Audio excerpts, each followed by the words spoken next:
Welcome to GK current affairs point friends. I hope आप लोग अच्छे होंगे। तो आज मैं आप लोगों के लिए नेवी एमआर एसएसआर का जो जीके का नेक्स्ट सेट लेके आ चुका हूं। मैं आपके सीरीज चला रहा हूं 100 जीके प्रैक्टिस सेट्स का। कितना? 100 जीके प्रैक्टिस सेट्स का, जिसमें 4 से 5 बुक के जीके सेट्स को पूरा कवर कर लिया जाएगा। इसके बाद मैं आपसे उम्मीद रख सकता हूँ कि आप 22+ तो आराम से आपके एग्जाम्स में स्कोर कर पाए। देखिए, आपके एग्जाम्स में मेन पार्ट जीके रोल निभाती है, क्योंकि 25 क्वेश्चन रहता है। इफ़ आप 25 में 22+ कर देते हैं तो आपका सिलेक्शन का उम्मीद जो है 70% हो जाता है। इसलिए मैं मेन फोकस जीके पे कर रहा हूँ। एंड साइंस मैंने आपको पहले ही करा दिया है। साइंस का लगभग मैं 1500+ क्वेश्चन को पहले ऑलरेडी करा चुका हूँ, और जो बाद में होगा एग्ज़ाम नोटिफिकेशन के बाद में भी कराया जाएगा। एंड साइंस का क्लासेस कंटिन्यू चल भी रही है अभी। तो चलिए आज का क्लास स्टार्ट करते हैं। तो यह प्रैक्टिस सेट नंबर 4-5 कुछ भी हो सकता है, उसको मुझे याद नहीं है कितना नंबर है। तो आप लोगों ने जो टेस्ट पीछे स्किप कर रहे हैं, फिर बोल रहा हूँ, जो स्किप कर रहे हैं प्रैक्टिस सेट्स, उसको बाद में पछताना एग्जाम के समय पड़ेगा। इसलिए आप जो प्रैक्टिस सेट स्किप किए होंगे, यदि आप नहीं होंगे तो उनको दे दीजिएगा। मैंने पहले भी 70 प्रैक्टिस सेट्स करवा चुका हूँ। इसी सेशन के लिए 70 प्रैक्टिस सेट्स ऑलरेडी डन है। फिर मैं 100 प्रैक्टिस सेट्स लिए हूँ। तो समझ लीजिए मेरा लेवल बहुत हाई है। मैं चाहता हूँ कि आपका लेवल भी वैसे हाई हो, कम से कम 40 के आसपास आपका स्कोर जाना चाहिए। तो उस लेवल की प्रैक्टिस हो रही है। तो आपको यदि चैनल पर पहली बार आए हैं तो चैनल को लाइक शेयर एंड सब्सक्राइब करना आपका काम है, यदि आप एग्जाम क्रैक करना चाहते हैं। तो पहला क्वेश्चन है, मौर्य वंश की स्थापना किसने की? बिंदुसार ने, बिंबिसार ने, चंद्रगुप्त ने, अशोक ने। तो मौर्य वंश की स्थापना किसने की है? तो देखिए, इस क्वेश्चन का बिल्कुल सही सटीक जवाब हो जाएगा, मौर्य वंश की स्थापना किसने? चंद्रगुप्त मौर्य ने मौर्य वंश की स्थापना की। नेक्स्ट है, वियना देश की राजधानी है। तो वियना जो किस देश की राजधानी है? ऑस्ट्रेलिया। किस देश की राजधानी है? ऑस्ट्रिया, हंगरी, ऑस्ट्रेलिया या वियतनाम? तो हर क्वेश्चन में आपको 4 से 5 सेकंड जरूर दिया जाएगा, वरना आप सोच कैसे सकते हैं? बिना सोचे आंसर दे नहीं सकते। तुक्का मत मारिएगा, तुक्का से मुझे सख्त नफरत है। तुक्का यदि आपको मारना होगा तो एग्जाम में भी मत मारिएगा। तो देखिए, वियना किस देश की? वियना जो है ऑस्ट्रेलिया की राजधानी है। कहाँ की? ऑस्ट्रेलिया की। नेक्स्ट क्वेश्चन, हरित क्रांति का जनक किसे कहा जाता है? Doctor M S Swaminathan, doctor Abul Kalam Azad, Jawaharlal Nehru या डॉक्टर यशपाल? तो हरित क्रांति का जनक किसे कहा जाता है? मैंने सारे क्रांति का जनक आपको पढ़ा दिया है। हरित क्रांति हुआ, नीला क्रांति हुआ, सफ़ेद क्रांति हुआ, सारे चीज़ आपको पढ़ा दिए हैं। तो आपसे उम्मीद सही ही जवाब का मैं करूँगा। तो हरित क्रांति का जनक यानी क्या नाम है? डॉक्टर एम एस स्वामीनाथन जो है हरित क्रांति के जनक है। नेक्स्ट क्वेश्चन की तरफ हम बढ़ेंगे। निम्नलिखित में से कौन सा देशांतर जो है अंतर्राष्ट्रीय तिथि रेखा के सन्निकटता से अनुसरण करता है? निकटता से अनुसरण करता है। 90 डिग्री पूर्व, 90 डिग्री पश्चिम, 180 डिग्री पूर्व और पश्चिम, 0 डिग्री। तो कौन सा देशांतर अंतर्राष्ट्रीय तिथि रेखा का सन्निकटता से अनुसरण करता है? तो इसका बिल्कुल सही जवाब होगा 180 डिग्री पूर्व और पश्चिम। नेक्स्ट क्वेश्चन की तरफ बढ़ेंगे। राजेंद्र किसका नाम है? राजेंद्र जो है किसका नाम है? एयरक्राफ्ट का, बैटल टैंक का, मिसाइल का या रडार का? तो याद रखिए, राजेंद्र जो नाम है वह किसका नाम है? तो राजेंद्र आपका नाम नहीं है। राजेंद्र मेरा एक स्टूडेंट भी है, उनका नाम नहीं है। तो राजेंद्र जो है रडार का नाम है। किसका? रडार का। नेक्स्ट क्वेश्चन की तरफ बढ़ेंगे। संसार की सबसे ऊंची चोटी कौन सी है? Kanchenjunga, K two, Mount Everest, Mount एल्ब्स?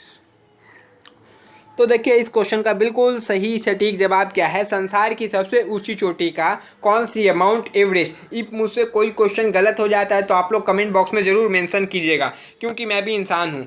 निम्न में से सूर्य के सबसे नज़दीक ग्रह कौन सा है? तो आपसे पूछा है सूर्य का सबसे नज़दीक ग्रह कौन सा है? पृथ्वी है, मंगल है, शुक्र है, शनि है। तो सूर्य के सबसे नज़दीक ग्रह कौन सा है? इस क्वेश्चन का बिल्कुल सही सटीक जवाब हो जाएगा शुक्र जो है सूर्य का सबसे नज़दीक का ग्रह है। नेक्स्ट क्वेश्चन की तरफ बढ़ेंगे। जीवन बीमा निगम की स्थापना कब हुई? जीवन बीमा निगम की स्थापना कब हुई?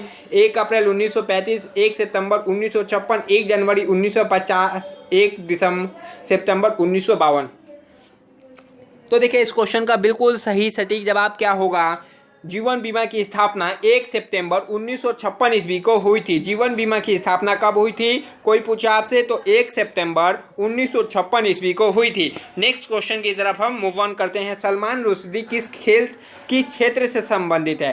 सलमान रुश्दी किस क्षेत्र से संबंधित है? फिल्म से, खेल से, राजनीतिक से या लेखन से?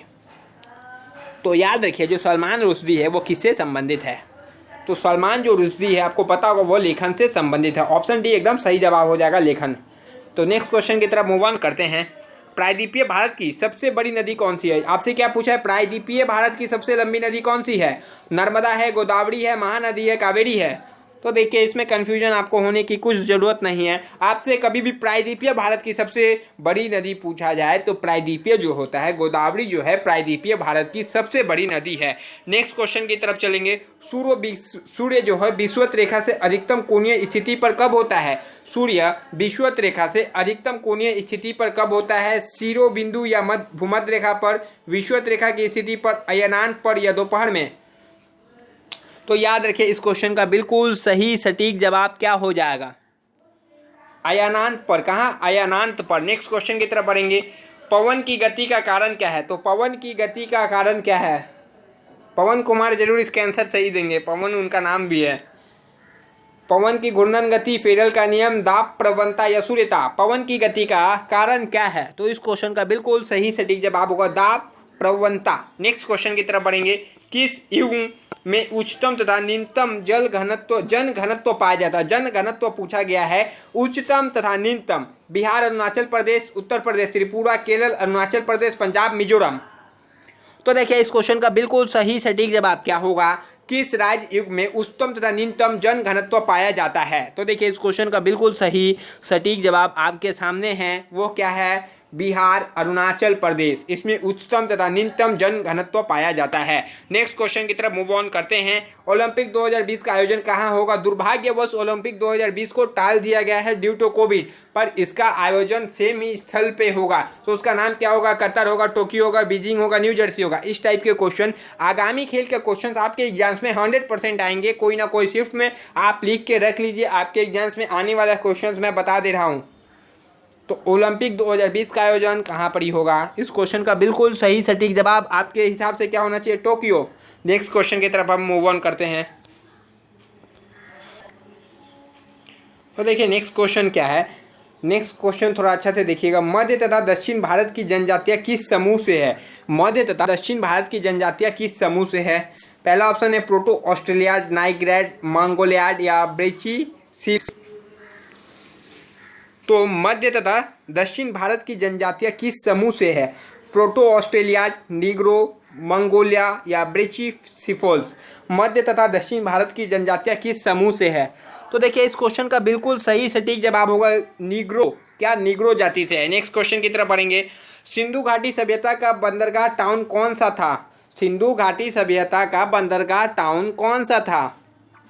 पहला ऑप्शन है रोपर, मोहनजोदड़ो, कालीबंगा, लोथल।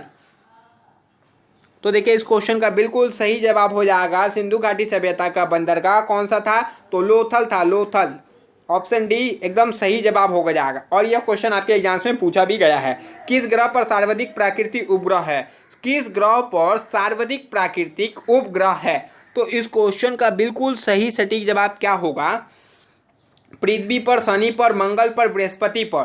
तो किस ग्रह पर सर्वाधिक प्राकृतिक उपग्रह है? तो बृहस्पति पर सर्वाधिक प्राकृतिक उपग्रह है। नेक्स्ट क्वेश्चन की तरफ बढ़ेंगे। What is hotline? हॉटलाइन क्या है? एक विद्युत तार है, एक दूरसंचारकड़ी है, हार्ड डिस्क है, मोडेम है। तो हॉटलाइन है क्या भाई? तो हॉटलाइन जो है एक दूरसंचार कड़ी है। हॉटलाइन क्या है? एक दूरसंचार कड़ी है। नेक्स्ट क्वेश्चन है बुल फाइटिंग किस देश का राष्ट्रीय खेल है? बुल फाइटिंग जो है किस देश का राष्ट्रीय खेल है? बुल फाइटिंग किस देश का राष्ट्रीय खेल है? जापान है, कनाडा है, स्पेन है, यूएसए है? तो याद रखें इस क्वेश्चन का बिल्कुल सही सटीक जवाब क्या होगा? बुल फाइटिंग जो है स्पेन का राष्ट्रीय खेल है। Next question. भारतीय संविधान के किस अनुच्छेद के अंतर्गत किसी राज्य में राष्ट्रपति शासन लागू किया जा सकता है? भारतीय संविधान के किस अनुच्छेद के अंतर्गत किसी राज्य में राष्ट्रपति शासन को लागू किया जा सकता है? 350, 352, 356 या 470?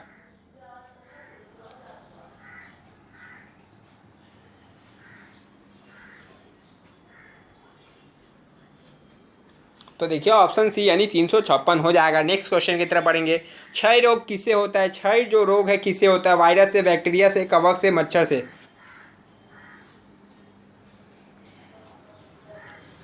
क्षय रोग किससे होता है? बैक्टीरिया से होता है। नेक्स्ट क्वेश्चन की तरफ हम मूव ऑन करते हैं। तो हमारा नेक्स्ट क्वेश्चन क्या है देखिए। दबाव के बढ़ने से तरल पदार्थ का क्वथनांक क्या होगा? इफ दबाव के बढ़ने से तरल पदार्थ का क्वथनांक क्या होगा? कम होगा, अधिक होगा, कोई असर नहीं होगा, इनमें से कोई नहीं।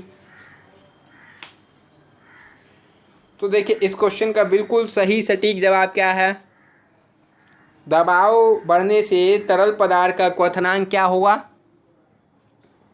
अधिक होगा। क्या? अधिक होगा, याद रखिएगा।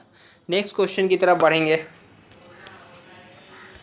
निम्नलिखित में से कौन सा त्यौहार पैगंबर मोहम्मद के जन्मदिन पर मनाया जाता है? ईद उल जुहा, मुहर्रम, ईद उल फितर या ईद उल मिलाद? लास्ट वाला ऑप्शन है ईद उद मिलाद।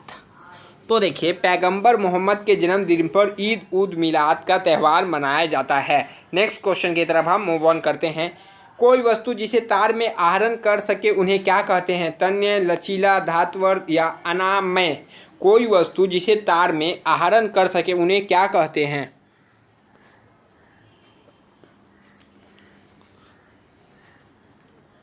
तो देखिए इसका सही सटीक जवाब हो जाएगा तन्य कहते हैं। तो देखिए हर प्रैक्टिस से आपका 10 से 12 मिनट के अंदर ही खत्म हो जा रहा है। नेक्स्ट क्वेश्चन की तरफ बढ़ेंगे। परमाणु का रासायनिक गुण किस पर निर्भर करता है? जो परमाणु का रासायनिक गुण रहता है किस पर निर्भर करता है? संयोजकता, परमाणु क्रमांक, परमाणु भार, इनमें से कोई नहीं। तो देखिए इस क्वेश्चन का बिल्कुल सही सटीक जवाब क्या है? इसके पहले वीडियो को लाइक नहीं किया तो वीडियो को लाइक जरूर कर दीजिएगा और लास्ट में अपना कमेंट में स्कोर बताना मत भूलिएगा। मैं इतना मेहनत कर रहा हूँ तो आप लोग अपना स्कोर बता सकते हैं। परमाणु का रासायनिक गुण परमाणु क्रमांक पर निर्भर करता है। इफ़ आप हमारे चैनल से नहीं जुड़े हैं, टेलीग्राम चैनल से, तो जुड़ सकते हैं। व्हाट्सअप ग्रुप से भी जुड़ सकते हैं। उसका नंबर मैं दे देता हूँ 8420867425। और यहाँ एकदम सीरियस बंदे हैं, मतलब जो एकदम प्रिपरेशन अच्छा से करते हैं, जिसको सिलेक्शन अच्छे मतलब एक स्ट्रेटेजिक वे में पढ़ते हैं, अपने पढ़ाई पे ध्यान देते, वैसे ही बंदे हैं। ऐसा कोई बंदा नहीं है जो पढ़ता नहीं हो, ऑनलाइन ड्रामा करने वाला कोई बंदा नहीं है, सब अच्छे बंदे हैं। तो आप ग्रुप से ऐड हो सकते हैं या हमारे टेलीग्राम ग्रुप से भी ऐड हो सकते हैं, जिसका नाम क्या, जीके करेंट अफेयर्स पॉइंट। आप चैनल को सब्सक्राइब नहीं किए तो चैनल को सब्सक्राइब कर दीजिएगा। अपने फ्रेंड्स जो नेवी एमआर की तैयारी करते हैं उनको भी शेयर कीजिए, उनको भी बताइए कि तैयारी कैसी चल रही है इस चैनल से, तो उनको भी हेल्प मिलेगा। किसी को हेल्प कीजिएगा तो आपको भी जरूर कभी ना कभी हेल्प मिलेगा। तब तक के लिए नेक्स्ट वीडियो में आपसे मिलते हैं। जय हिंद।